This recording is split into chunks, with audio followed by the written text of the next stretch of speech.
Welcome to Shiny New Clients, the marketing podcast that helps you attract shiny new clients to your business. We'll talk about social media, what makes people buy, how to go viral, and marketing psychology, all in 20 minutes or less. Whether you're a coach, a stylist, or a wedding planner, if you've got a service-based business to sell, this is the show you need to fill your calendar. I'm Jenna Warriner, your new marketing coach, and this is Shiny New Clients. So you want to make some Black Friday sales. It seems like the perfect opportunity to rake in some coin, but you're super busy because you spend all your time running a small business alongside trying to have a life, and you don't want to be a slimy salesperson. So let's talk about what you can do right now to make some money this Black Friday without compromising your values, okay? What goes into it? Let's give you a recipe.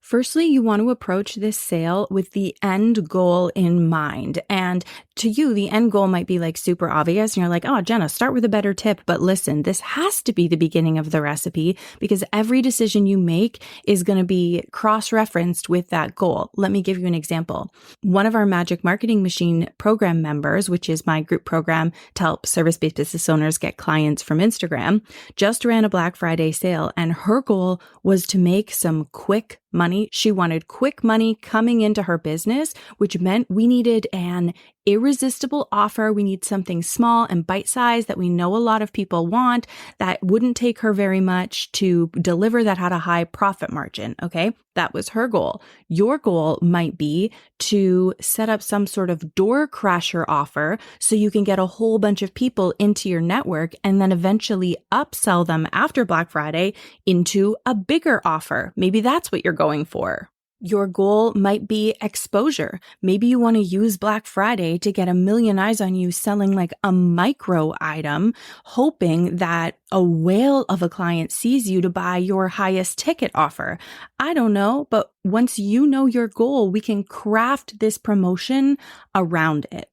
Once the chaos of Black Friday sets in and the energy of sales coming in and the energy of you creating a whole bunch of content to make your promotion happen, it is so easy to get knocked off course, to get distracted, and then to make spur of the moment decisions, especially since you're a small business owner and you have the ability to make a pivot or a quick decision.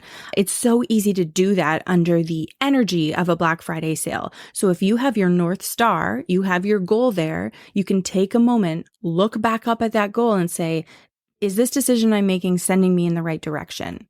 And if you're trying to do a promo just for the sake of doing a promo, I also want you to know that you do not have to. Just because every big company out there is doing a Black Friday sale does not mean that you need to do a Black Friday sale. If you've been using the growth, nurture, sell strategy, like the one I teach my clients, and you've been growing and you've been nurturing and you've been growing and you've been nurturing your followers, there's a high chance that your followers are nurtured enough to pay full price for whatever it is that you offer. So try not to do a sale and undercut all that work you've been doing just because you feel like you're supposed to. You don't need to offer a discount. Oh, there's another goal. Maybe your goal is you just want to become more available to people who can't pay your full price. And so this is your one chance to be a little bit more accessible for that group of people. That's a great goal. That's an admirable goal. If that's what you want to do, great, go for it. But you will not catch me doing a Black Friday sale for two reasons. One, because I'm in Canada and it's not as big a thing here, but a lot of my clients are American. And I don't want people to see that I'm doing a Black Friday sale and then not buy with me all year because they're waiting for that sale to happen again. Because remember that your sales also teach your audience how to behave. I bought this whitewater rafting adventure tourism experience for my husband for Christmas one Black Friday. So we bought it in, Black Friday, November, and it was to go on a whitewater rafting experience, which was so cool in the Ottawa Valley in June. And if I was ever going to go to that resort again to do that experience, you bet your bottom dollar I would wait and see if they had a Black Friday sale. And I bet there are things that you want and you're waiting to see if the company has a Black Friday sale. And big companies, like Apple and Sony or whatever, they can afford that. They can do that. But if you've been building up your audience and using a solid social media strategy to nurture them, don't undercut yourself just because you feel like you're supposed to have a promotion. By the way, that Magic Marketing Machine member who I just mentioned who had a Black Friday sale sold it out so quickly. She sold that out so quickly. She had to rearrange her schedule and I had to convince her to add more spots because people wanted her offer so bad once she started talking about it. You're also wondering how often to post about your promo and how to sell without feeling like a grossy McGrocerson's pants. I said that. My sister has a promo for her business right now, and she's still learning how to market it. So she calls me and asks me questions. And she said, Jenna, I posted last Friday about my offer and only one person took me up on it. So should I post about it again? How often should I post about it? Do I repost that same post promoting it? Firstly, if you only posted once about something and someone bought it, that is a massive win. And that is an indicator that you have an awesome offer that people want. And oh my gosh, get the word out there about it. People need to hear you talk about something again and again and again. Plus, every post you make doesn't go out to everyone who follows you. So if that one post converted someone, it is reasonable to assume that if you got more content about this promotion out to more people would buy it. And that's not true for every promotion, because sometimes we accidentally make something that people don't want. And that's okay too. And that's a learning lesson too.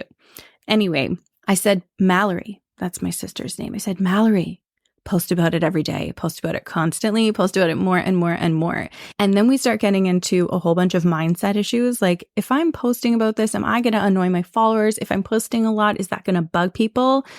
If you are selling something that people want or need, and then you put it on sale, your people want that. The people following you, they want to know about that, okay? Because this is a gift for them. You're offering a coupon, you're offering a discount. Even when you talk about something people want or need at full price, that is a gift for them. And that all comes down to mindset. And I know just me saying that once here on the podcast isn't necessarily going to change your mind. But when you come work with me inside Magic Marketing Machine, we're going to really harp on this, because if you don't believe that people want or need what you sell and you're not confident selling it, you're going to sell less. So we want to work on that. We want to work on that confidence. We want to work on that mindset and know that you sell something that helps people or gives them some sort of result or changes their life in some sort of positive way, or changes their family or makes them more money or whatever it is. So when we can hone in on that, we can focus on that, then you can post promotions with ease because you know that people are going to be excited to read those promotions. And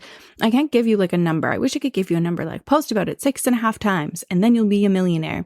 I can't, but chances are you can post about it more than you are now. We think that every post that goes out, everybody is seeing. They're not. Even your biggest fans aren't. So in order for that person who's sitting there, who's really excited about your product and wants to buy it, in order for them to buy it, they need to see your post, say 3 times. They need to see it multiple times, but they're not seeing everything you post, which means you then need to post 9 times for that ideal client to see it 3 times. You know what I'm saying? And again, those are just made up numbers. But when you have something like this, then you want to put butts in seats. You want to hear credit cards swiping. You need to post about it a lot.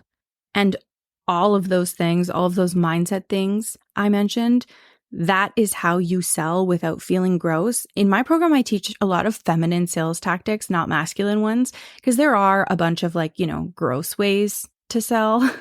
But since you're listening to this, since you were attracted to a podcast called the Shiny New Clients Podcast, I'm going to take a wild guess and say that you prefer the feminine sales tactics.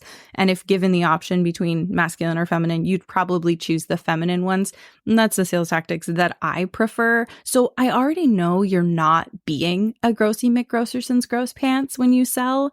And chances are you have some mindset hangups that are making you not like asking people to trade you your service for their money, which is totally understandable. We all have them. We all have them hanging out up there in our brains, and we want to work through them and eliminate them as much as possible because they'll show up in your copywriting. They'll show up in your posts. They'll show up in your reels and make your business play small when we're here because we want to play big, right?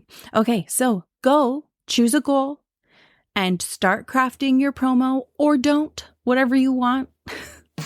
If you decide to go for the gold, go hard. Post a ton about it. Hype your offer up. Hype it up and believe in it and believe in you. And I hope that you make $1 bazillion this Black Friday and also have a wonderful long weekend. It's a long weekend down there for this, right? Do you guys get Monday off in the US? Well, I hope you do. If you don't, play hooky. You're self-employed. Who's stopping you? Okay, that's all from me. Bye-bye.